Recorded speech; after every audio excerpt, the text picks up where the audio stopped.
अंकिता भंडारी की मां जो नंदा देवी की बहन है, ध्यान है, उस न्याय के कटघरे ने यह पूछना सुनिश्चित नहीं किया कि वीआईपी कौन था। कि बीजेपी के दिल्ली से जो नेता आएंगे उनको हमारी बहनें 10,000 में चाहिए कि बेटी पढ़ाओ और बेटी बचाओ, वो तो आज के दिन में खतरा जैसा लग रहा है। जो मुद्दे धर्म के आधार पर आपसी बातचीत से सॉल्व हो जाने चाहिए थे, वो सड़कों पर लाकर उसको भटकाने के लिए पहाड़ों में नंदा देवी के मामले को सामने ला दिया गया है। क्योंकि जिस सरकार के पास न्याय देने की जिम्मेदारी थी, वो सरकार आज खुलकर अपराधियों के पक्ष में खड़ी हो गई। भंडारी की मां के आंसू सूख गए न्याय मांगते मांगते, गुरु के वक्ताओं ने आपको बताया है।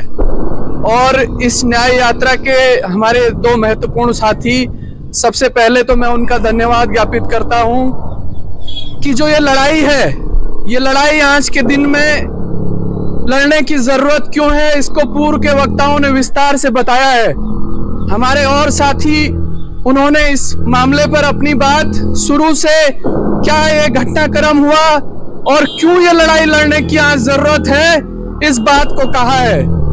साथियों, इस दौर में जब हम ये लड़ाई लड़ रहे हैं, ये लड़ाई इसलिए कठिन हो गई है क्योंकि जिस सरकार पर न्याय देने का भरोसा था, जिस सरकार के पास न्याय देने की जिम्मेदारी थी, वो सरकार आज खुलकर अपराधियों के पक्ष में खड़ी हो गई है। ये इसलिए ये लड़ाई लड़ने की जरूरत आज जनता के पक्ष की तरफ से, और इसलिए मजबूती से खड़े होने की जरूरत है, सड़कों पर खड़े होने की जरूरत है। क्योंकि न्याय का कटघरा, जिस न्याय के कटघरे के पास ये आवाज पहुंची कि वीआईपी के कारण हत्या हुई, उस न्याय के कटघरे ने यह पूछना सुनिश्चित नहीं किया कि वीआईपी कौन था। इसलिए आज सड़क पर खड़े होने की जरूरत है।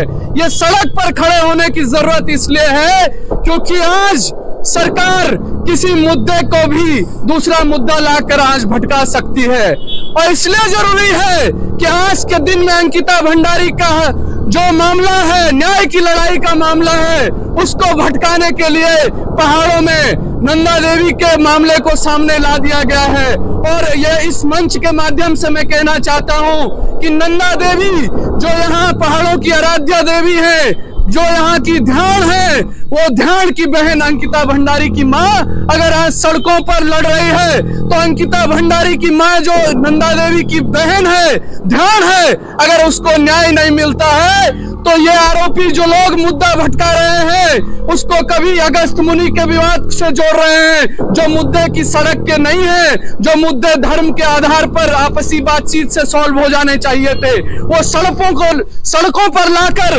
अंकिता भंडारी की लड़ाई को भटकाने का काम आज जो लोग कर रहे हैं। मैं उनसे कहना चाहता हूं कि मां नंदा की डोली जब जाएगी, मां नंदा की डोली जब कैलाश की तरफ जाएगी और पूछेगी कि मेरी ध्यान की लाडली को न्याय क्यों नहीं मिलेगा, तब तुम्हारे पास क्या जवाब होगा? अरे बेशर्मो, आज धर्म की लड़ाई नहीं है, आज लड़कियों को बचाने की लड़ाई है, आज बहनों को बचाने की लड़ाई है। और ये लड़ाई में तुम्हारा सहयोग इसलिए चाहिए क्योंकि जिस सरकार के पास न्याय देने की जिम्मेदारी थी, वो सरकार आज खुलकर अपराधियों के पक्ष में खड़ी हो गई है। और इन अपराधों के खिलाफ हमारे समाज को खड़ा होना पड़ेगा। हम कैसा समाज बनाना चाहते हैं, हम अपनी बच्चों के लिए कैसा समाज देना चाहते हैं। आप भूल गए होंगे उस बयान को जिसने तुम्हारी बहनों की पैंट घुटने से देखना शुरू किया।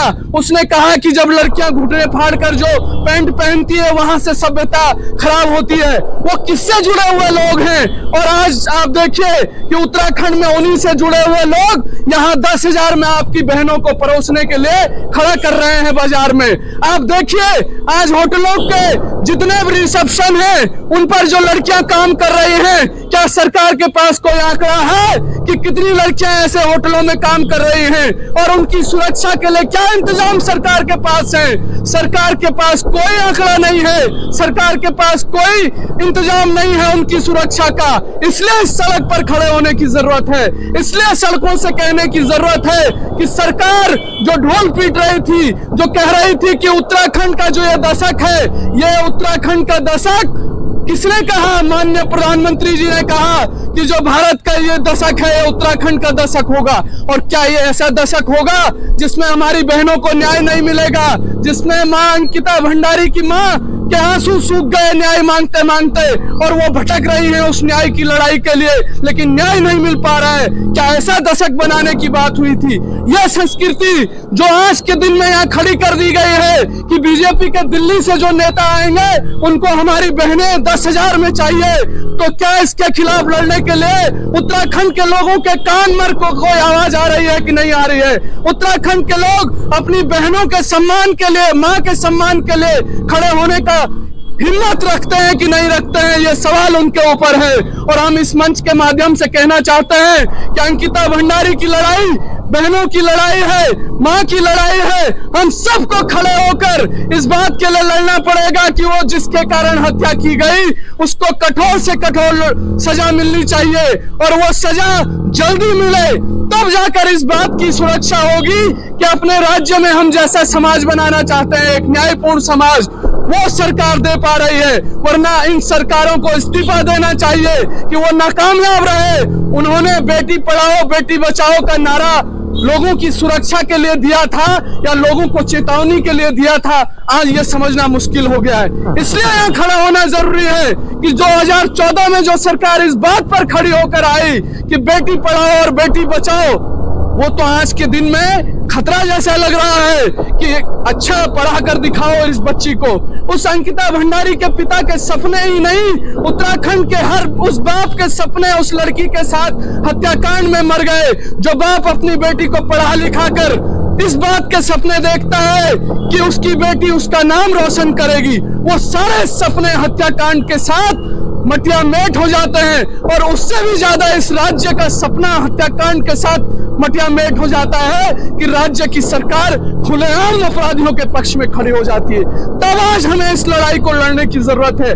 जहां भी सोशल मीडिया के माध्यम से चाहे 10 लोग हमारी बात यहां से अपनी जहां तक भी पहुंचा सके, इस बात को पहुंचाने की जरूरत है कि समाज के बतौर हमें खड़ा होना पड़ेगा अपनी बहनों की सुरक्षा के लिए, अपनी माओ की सुरक्षा के लिए, क्योंकि आज हत्यारे और भेड़िए सारे गिद्ध 10,000 में तुम्हारी अस्मिता नोचने के लिए तैयार हैं। वो सारे अपराधी एक साथ खड़े हो गए हैं कि उनको बचाना जरूरी हो गया है, क्योंकि पार्टी के जो दामन पर दाग लगा है उस दाग को धोना जरूरी है। केवल इसलिए आप अपनी पार्टी के लोगों को नहीं बचा सकते हैं कि वो आपकी पार्टी सत्ता में है और आप उन पर कार्रवाई नहीं करेंगे। यह हमारी बहन की लड़ाई का सवाल है, यह हमारी मां की लड़ाई का सवाल है। इसलिए उत्तराखंड के लोगों, आओ इस लड़ाई में सब साथ होकर खड़े हो जाओ। इस लड़ाई को बचाना तुम्हारी अपनी बहनों को बचाने की लड़ाई है, इस लड़ाई को बचाना अपनी मां को बचाने की लड़ाई है। सब लोग संघर्ष के साथ जो ये संघर्ष की लड़ाई खड़ी हो रही है उसमें आप सबको सचेत रहना पड़ेगा। ऐसी छोटी छोटी नुक्कड़ सभाओं से लेकर आपको बड़े मंचों से लेकर सब मंचों पर यह कहना पड़ेगा कि अपराध कोई भी हो, अपराधी कोई भी हो, उसके खिलाफ कठोरतम से कठोरतम कार्रवाई होनी चाहिए। इनकलाब जिंदाबाद।